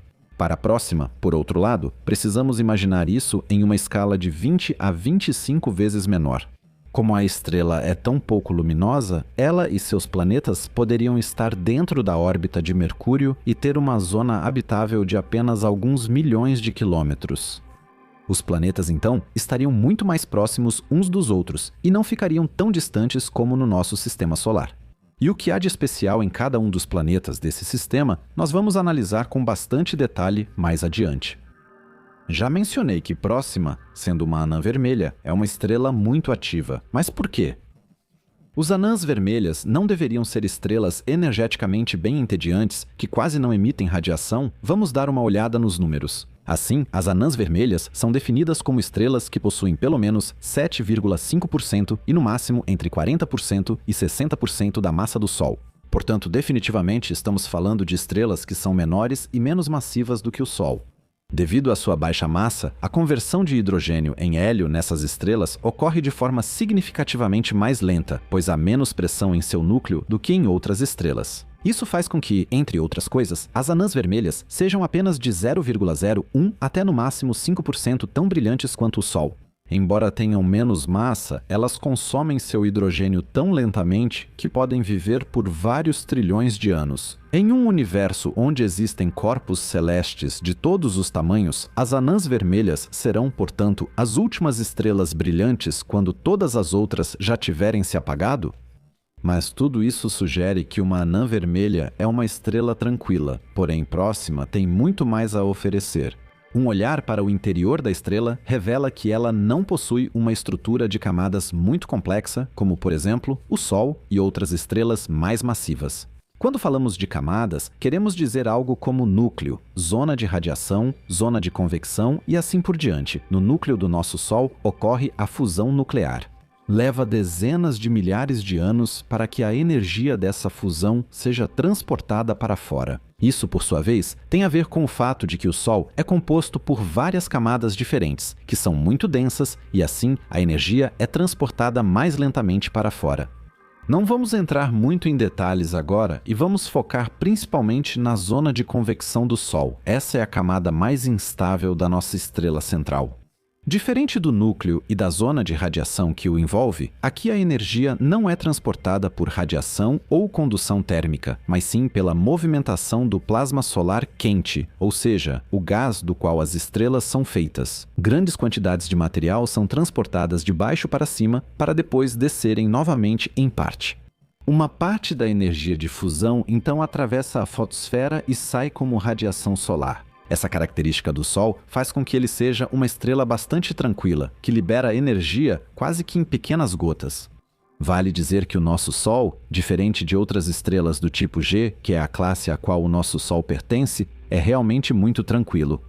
Mas como é isso em uma anã vermelha? Por causa de sua baixa massa, as anãs vermelhas praticamente não possuem uma estrutura em camadas. Elas consistem basicamente apenas do núcleo e da zona de convecção, sendo que essas duas regiões estão praticamente misturadas. E embora uma anã vermelha, como eu disse, brilhe significativamente menos do que o Sol, como sua taxa de fusão é menor, a energia é transportada mais rapidamente para fora, pois precisa atravessar menos camadas. Além disso, praticamente toda a zona de convecção de uma anã vermelha é afetada pela fusão nuclear. Quase toda a estrela é um único grande reator de fusão. Isso leva a um transporte de energia mais rápido no geral e a uma maior geração de energia por unidade de volume, resultando em erupções muito fortes na superfície. Uma grande erupção em próxima ou em outras anãs vermelhas pode aumentar o brilho e também a produção de energia dessa estrela não apenas em 10 vezes, mas também ser maior do que a própria estrela, e pode atingir até 2 milhões de graus Celsius. A quantidade de material ejetado nesse processo é, proporcionalmente, maior do que a que o Sol ejeta, apesar da baixa massa das anãs vermelhas. Essa atividade aumentada das anãs vermelhas continua por muitos bilhões de anos após o seu surgimento. Por isso, planetas em sua vizinhança próxima estão constantemente expostos a bombardeios de radiação e partículas. Como será que são os planetas desse sistema estelar em miniatura? A seguir, vamos abordar o sistema planetário como um todo. E agora nos perguntamos, o que o sistema planetário de Próxima Centauri tem a oferecer, Senhor?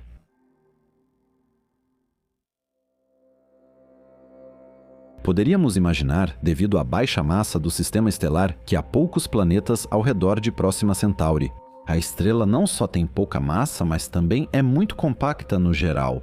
Então, consequentemente, deve haver poucos ou nenhum planeta, ou talvez isso não seja totalmente correto.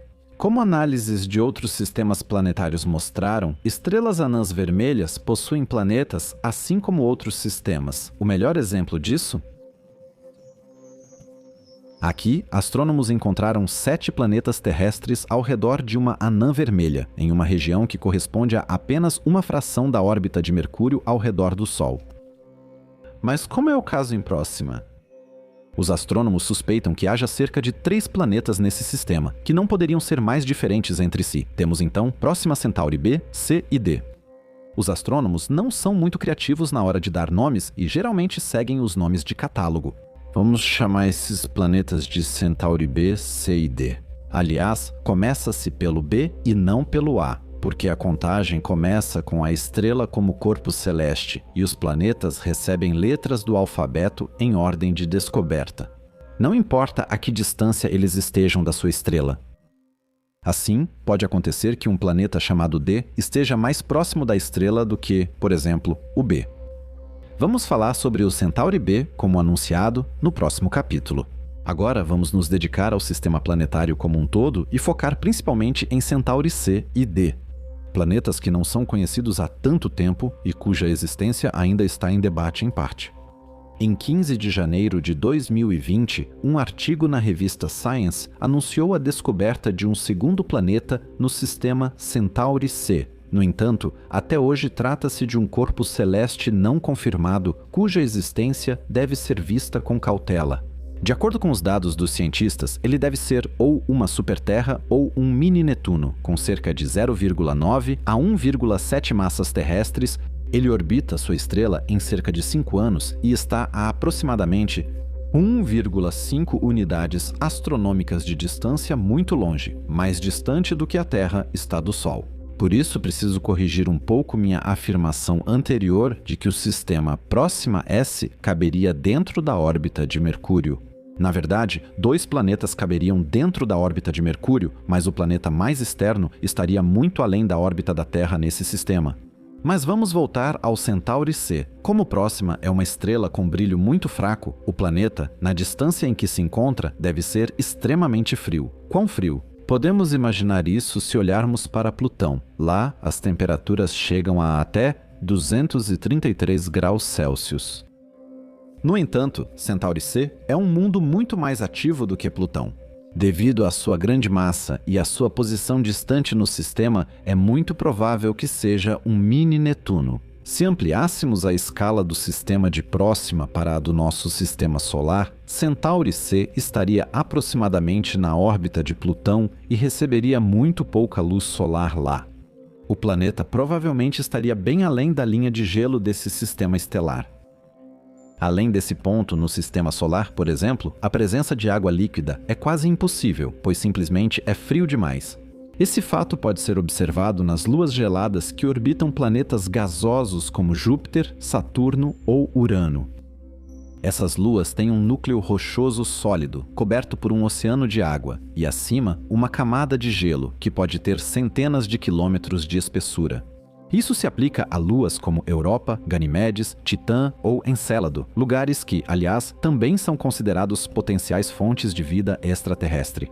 Mas as luas geladas do Sistema Solar, por mais fascinantes que sejam, não são nada comparadas a Centauri C. Nesse planeta, não só predominam temperaturas frias, como também a aparência de sua atmosfera ainda é um grande mistério.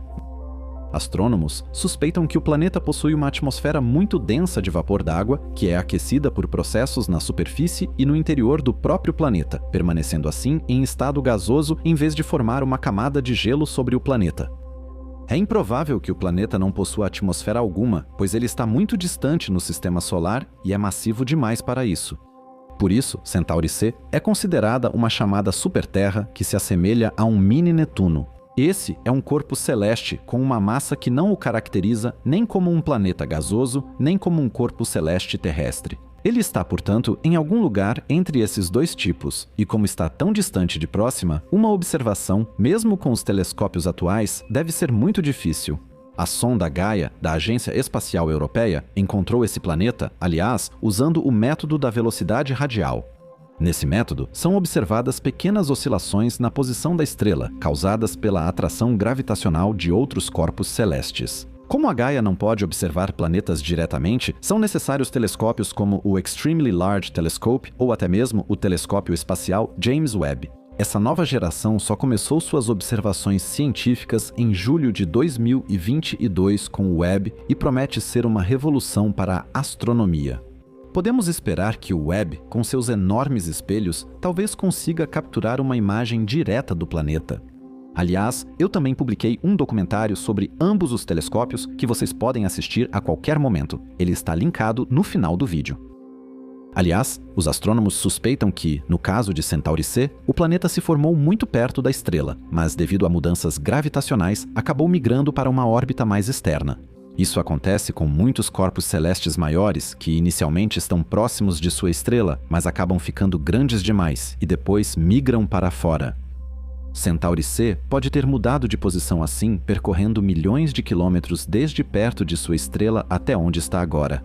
Esse processo, segundo estimativas, durou mais de 1 milhão de anos, o que é um período muito pequeno e insignificante na história do sistema, que abrange mais de 6 bilhões de anos, apenas 1,5 milhão de anos. Após a descoberta de Centauri C, investigações feitas pela sonda espacial Espresso resultaram na publicação de um artigo na revista Astronomy and Astrophysics, no qual se fala de um terceiro planeta até então desconhecido, Centauri D.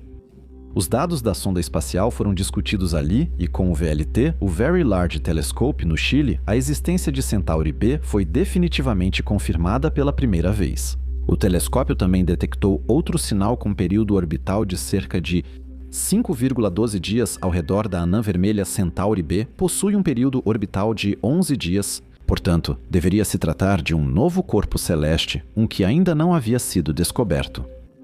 No início, não tínhamos certeza se o sinal era estável e se aparecia várias vezes. Após investigações adicionais com o método da velocidade radial, foi constatado que um corpo celeste orbita próxima em um período de 5,12 dias e que o sinal aparece continuamente nos momentos previstos. E como esse sinal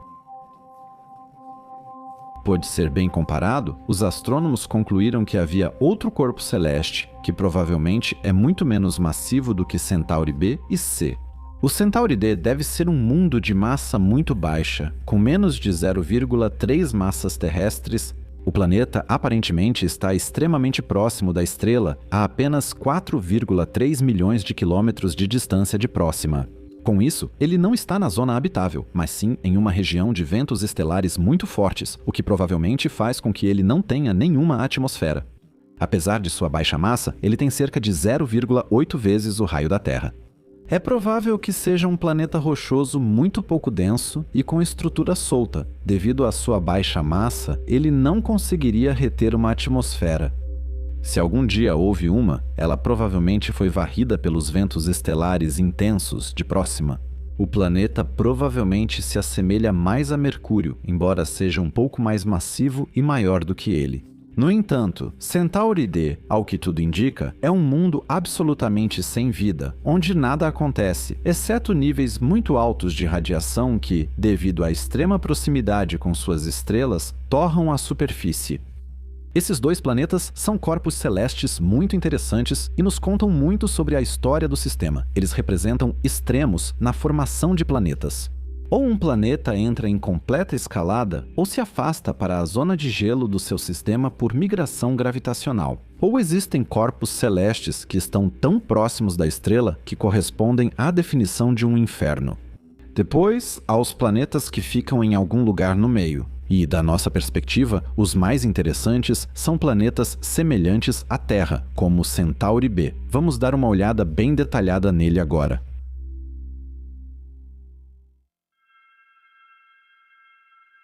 Com que frequência lemos notícias como astrônomos encontram um corpo celeste semelhante à Terra? Ou a pergunta, existe uma segunda Terra?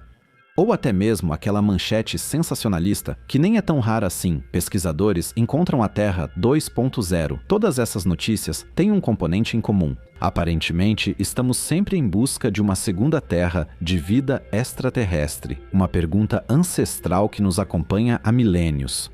Mas afinal, o que significa esse termo semelhança com a Terra, que é tão frequentemente usado nessas notícias?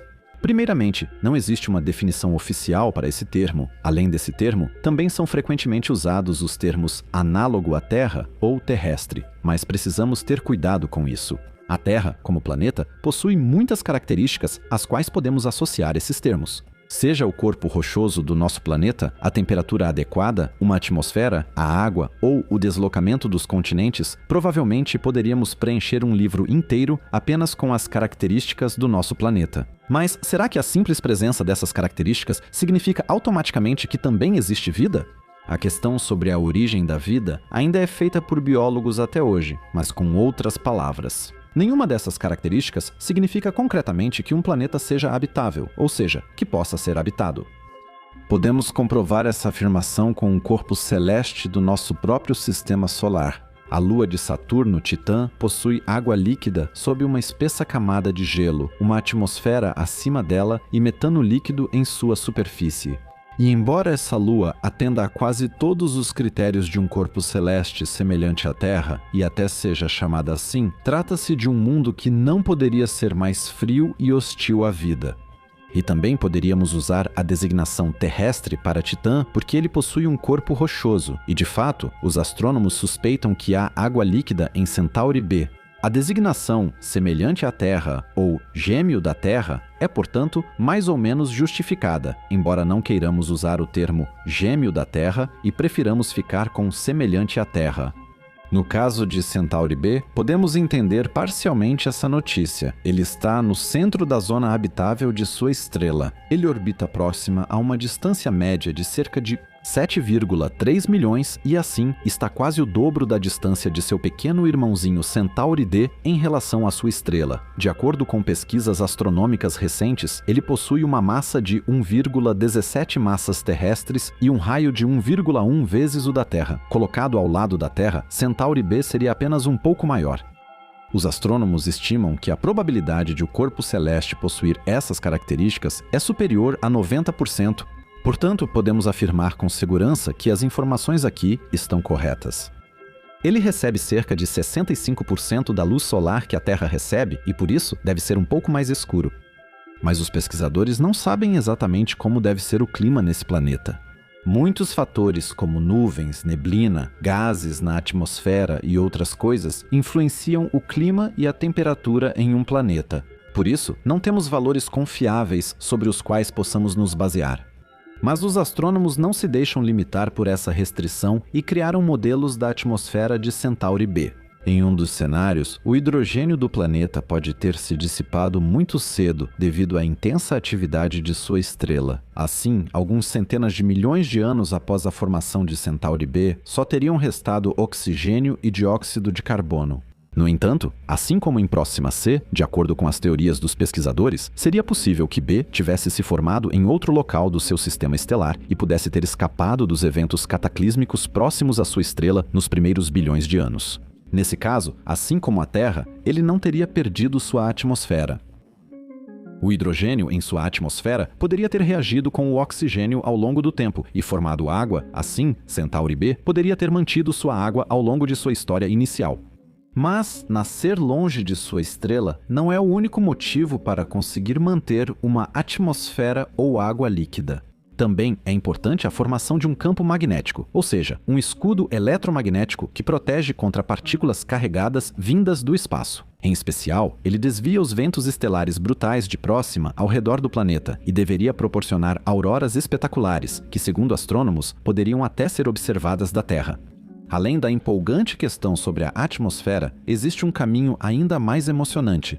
Os astrônomos seguem esse caminho ao pesquisar a questão da vida extraterrestre e quão provável é que ela exista nesse corpo celeste, provavelmente em condições semelhantes. Esse é um fator que provavelmente nunca poderemos pesquisar completamente. No entanto, pode ser útil observar características que a Terra também possui, mas dessas características, provavelmente faltam algumas ou muitas em Centauri B. Mas a mais importante delas, provavelmente, é que o planeta está relativamente próximo da sua estrela-mãe, e a uma distância tão curta que sua rotação primordial, ou seja, sua velocidade inicial de rotação ao longo dos anos, foi desacelerada pela sua estrela e ele acabou se sincronizando com Próxima. Aqui, os astrônomos falam de rotação sincronizada quando o planeta orbita a estrela uma vez, e nesse tempo gira exatamente uma vez em torno do seu próprio eixo. Em outras palavras, ele mostra sempre a mesma face para a estrela. Aliás, essa é uma característica apresentada por quase todos os corpos celestes lunares do Sistema Solar. A Lua sempre mostra o mesmo lado para a Terra, assim como as luas galileanas para Júpiter. De modo geral, isso acontece em sistemas onde os corpos orbitam muito próximos uns dos outros. E embora Próxima, como estrela, seja realmente uma anã, sua gravidade ainda era forte o suficiente para parar a rotação de Centauri B no passado e impor a ele uma rotação sincronizada. Isso faz com que, no planeta, um lado receba muita luz estelar enquanto o outro lado exista em escuridão eterna. Os astrônomos imaginam que qualquer forma de vida só poderia existir em uma faixa estreita na fronteira eterna entre o dia e a noite, porque só ali predominam temperaturas suficientemente quentes e não muito frias. Pode-se imaginar aqui que apenas um grande sistema planetário de transporte de calor seria capaz de levar o calor do lado diurno para o lado noturno. Isso também poderia acontecer com ventos adequados na atmosfera, assim como com correntes em oceanos que talvez existam, como acontece na Terra, onde o calor, por exemplo, é transportado do Atlântico Sul ao norte pela corrente do Golfo, garantindo invernos mais amenos na Europa. Um sistema de transporte planetário desse tipo é perfeitamente concebível para um oceano exoplanetário, já que os mesmos princípios físicos prevalecem em todo o universo. Além disso, este planeta provavelmente seria realmente muito diferente. No lado oposto ao Sol, provavelmente seria muito frio, se ali houvesse agora uma atmosfera de hidrogênio ou uma atmosfera de água, poderíamos dizer que lá neva muito, ou que grandes áreas estão congeladas. Por outro lado, deve ser um corpo celeste muito quente, ou seja, no lado diurno. O que exatamente acontece lá nesse planeta, só podemos realmente imaginar. Por isso, a pergunta: como seria a vida extraterrestre nesse planeta? Será que ela poderia ter surgido lá algum dia?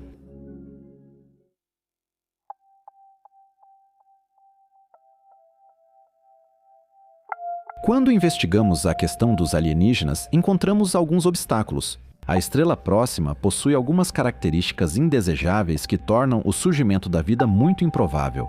Uma dessas características é a forte radiação do planeta causada pela sua estrela-mãe, Próxima. Os cientistas descobriram que a quantidade de radiação proveniente da anã vermelha é de 10 a 60 vezes maior do que a quantidade de radiação recebida na Terra. O campo magnético de Centauri B/S teria que ser muito forte para conseguir resistir a esse bombardeio solar sem ser imediatamente contaminado pela radiação? Considerando que Próxima já tem alguns bilhões de anos e que as anãs vermelhas são extremamente ativas logo após sua formação, é impossível imaginar quanta radiação o planeta deve ter recebido no início, se ele ainda recebe tanta do seu astro atualmente. A radiação ultravioleta e os raios X podem gradualmente destruir a atmosfera de um planeta, porque são muito energéticos. Isso provavelmente aconteceu em Marte.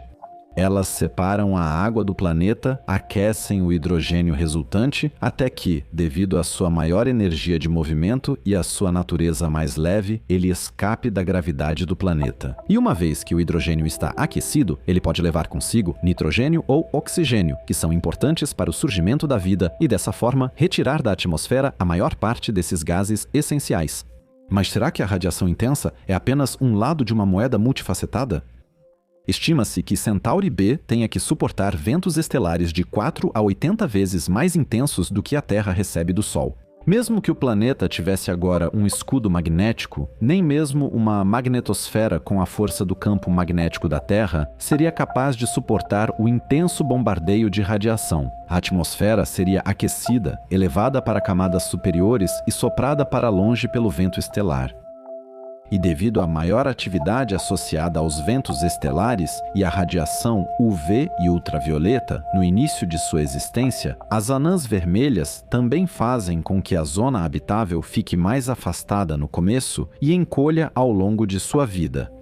Centauri B estava lá, então o planeta deveria ter se formado onde ele está agora.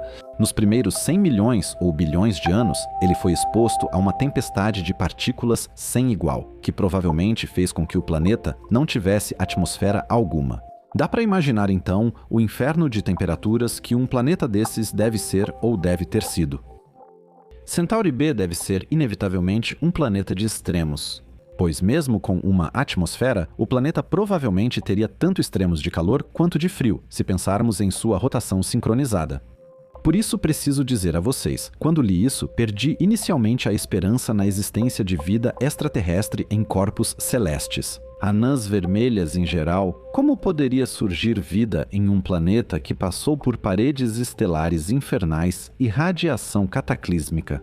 Então, ainda existe alguma esperança de encontrar vida extraterrestre em Próxima Centauri ou em outros chamados mundos semelhantes à Terra ao redor de anãs vermelhas? Encontramos uma resposta para isso quando olhamos para o interior de um planeta. Planetas terrestres têm, quando atingem um determinado tamanho. Quanto maior o corpo celeste, mais equilibradas são essas camadas entre si. A comparação entre a Terra e a Lua nos mostra, por exemplo, que a Terra possui, além de um núcleo interno, também um núcleo externo. Acima disso, há ainda duas camadas do manto, depois a crosta e então a atmosfera, ou seja, a Terra possui pelo menos 5 camadas, a Lua também, só que a Lua tem um núcleo significativamente menor e um manto relativamente maior e mais rígido, enquanto o da Terra é mais viscoso. Isso tem a ver com o fato de que a Terra, por ser um corpo celeste maior, leva mais tempo para perder seu calor. A Lua, sendo um corpo celeste menor, esfriou muito mais rápido, ao longo de bilhões de anos. Isso faz com que, mesmo após 4 bilhões e meio de anos desde sua formação, ainda haja tectônica de placas e vulcanismo predominando na Terra. Eles expelem material do interior da Terra para a superfície e, em parte, também para a atmosfera. E o que é lançado pelos vulcões na atmosfera terrestre, certo? Além de rochas e outros materiais, também muitos gases diferentes, como hidrogênio, dióxido de carbono ou oxigênio. Esses gases estão parcialmente ligados às rochas ou a líquidos, distribuídos por todo o interior de um planeta. Isso faz com que a atmosfera da Terra ganhe, só pelo vulcanismo, vários milhões, centenas de milhões de toneladas de material a cada ano. Ou seja, não o planeta em si, mas, claro, a atmosfera. Então, podemos esperar processos semelhantes aos da Terra em planetas maiores? E como o Centauri B tem mais massa do que a Terra, provavelmente ainda há tectônica de placas e vulcanismo predominando por lá até hoje.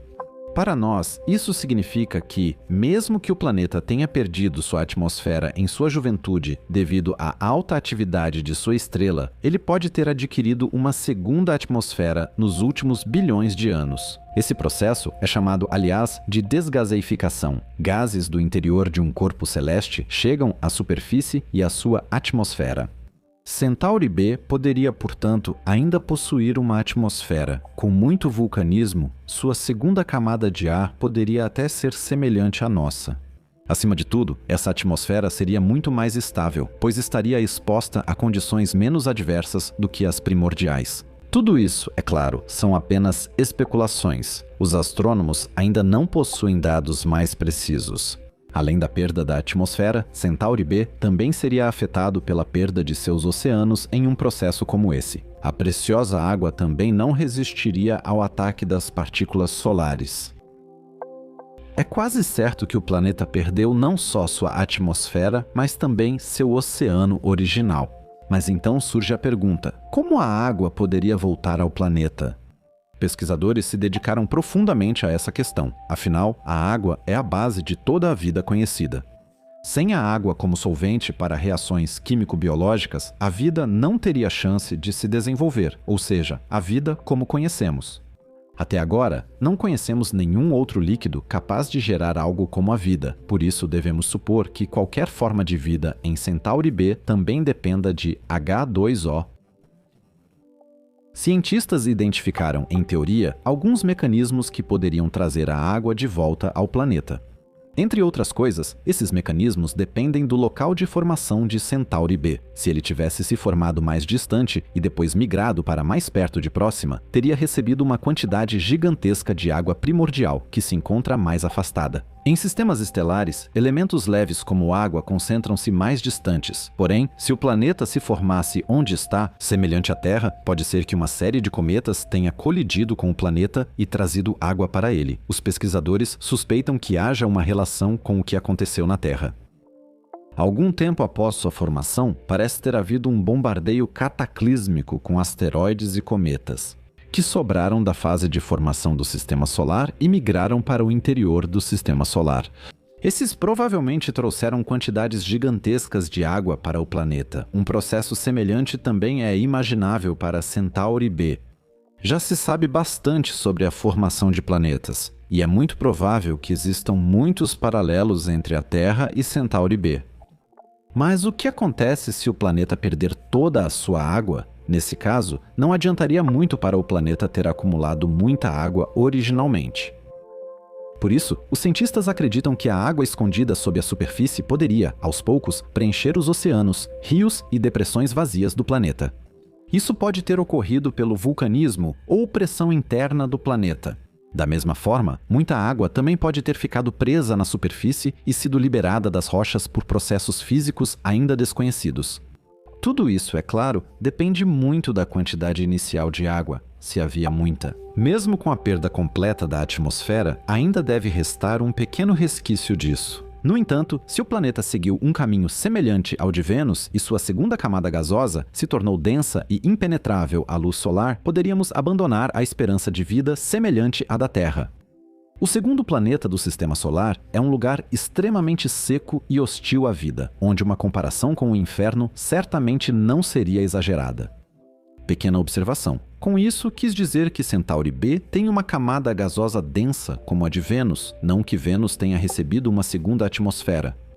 Provavelmente Vênus ainda tem a sua primeira. Semelhante. Então, não parece muito promissor quando investigamos a questão da vida extraterrestre. O tempo que a vida precisa para assumir formas mais complexas e se adaptar a diferentes condições simplesmente não parece ter existido em Centauri B. A única possibilidade de a vida ter se estabelecido no planeta seria se ela tivesse se desenvolvido desproporcionalmente mais rápido do que na Terra. Mas esse é um fator que é mais especulação do que fato. A busca por uma possível origem do sinal BLC-1 ainda está em andamento. Provavelmente não serão feitas mais grandes descobertas e uma origem artificial do sinal é muito provável. Mas o grande "e se" não me deixa em paz e espero que vocês também sintam o mesmo. E se o BLC-1 realmente tivesse sido enviado por alienígenas? Quero apresentar para vocês agora uma viagem fictícia por esse cenário. Enquanto os cientistas estudavam o sinal de Próxima, eles descobriram algo surpreendente. Nas frequências moduladas do BLC-1 havia dados. A primeira coisa que os astrônomos descobriram foi que o sinal continha informações sobre o Sistema Solar, mais especificamente sobre o número de planetas, seus períodos orbitais e seus tamanhos. Os astrônomos continuaram mergulhando nas diferentes frequências e descobriram dados semelhantes, que, no entanto, deveriam representar estrelas. Concluíram que o sinal foi enviado não só para a Terra, mas também para várias estrelas próximas aos extraterrestres. Entre eles não estava apenas a estrela Sol, que abriga nosso próprio sistema solar, mas pelo menos outros 20 sistemas estelares nas proximidades de Próxima Centauri. Essa descoberta levantou muitas perguntas. Por que os extraterrestres enviaram o sinal para tantas estrelas? Qual era o motivo? A humanidade ficou fascinada com a ideia de que o sinal poderia ser um teste ou uma mensagem para outras civilizações inteligentes. Descobriu-se que os desafios que os extraterrestres tiveram que enfrentar para enviar o sinal eram enormes. Eles precisaram superar os enormes abismos entre as estrelas e garantir que o sinal mantivesse sua integridade e clareza. Isso exigiu um conhecimento profundo do espaço interestelar. Os alienígenas também precisavam garantir que o sinal pudesse ser recebido pelos diferentes sistemas estelares.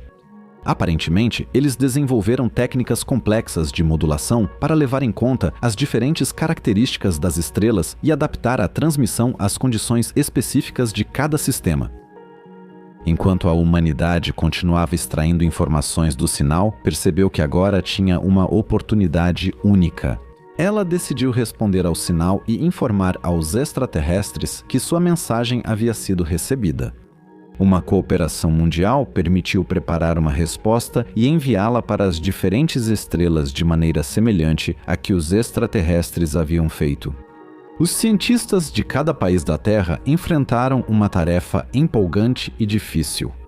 Eles precisavam desenvolver as tecnologias que os extraterrestres haviam usado para superar as enormes distâncias entre as estrelas e garantir que sua mensagem fosse compreendida e ainda pudesse ser recebida. O mundo se uniu em um objetivo comum e trabalhou junto para superar os desafios. À medida que a humanidade se aproximava da resposta, sentia esperança e expectativa. A descoberta do sinal e a comunicação com uma civilização extraterrestre foram um marco em sua história. Foi um momento de unidade que levou a humanidade a superar seus próprios limites e explorar o desconhecido. E assim, eles finalmente enviaram sua mensagem para as estrelas, na esperança de que suas palavras um dia chegassem aos extraterrestres. Foi um ato de confiança que levou a humanidade a uma jornada pelo desconhecido e abriu um futuro cheio de possibilidades. A história da humanidade e também a dos extraterrestres se tornaria um capítulo fascinante na crônica cósmica, um capítulo que ainda reservava muitas surpresas.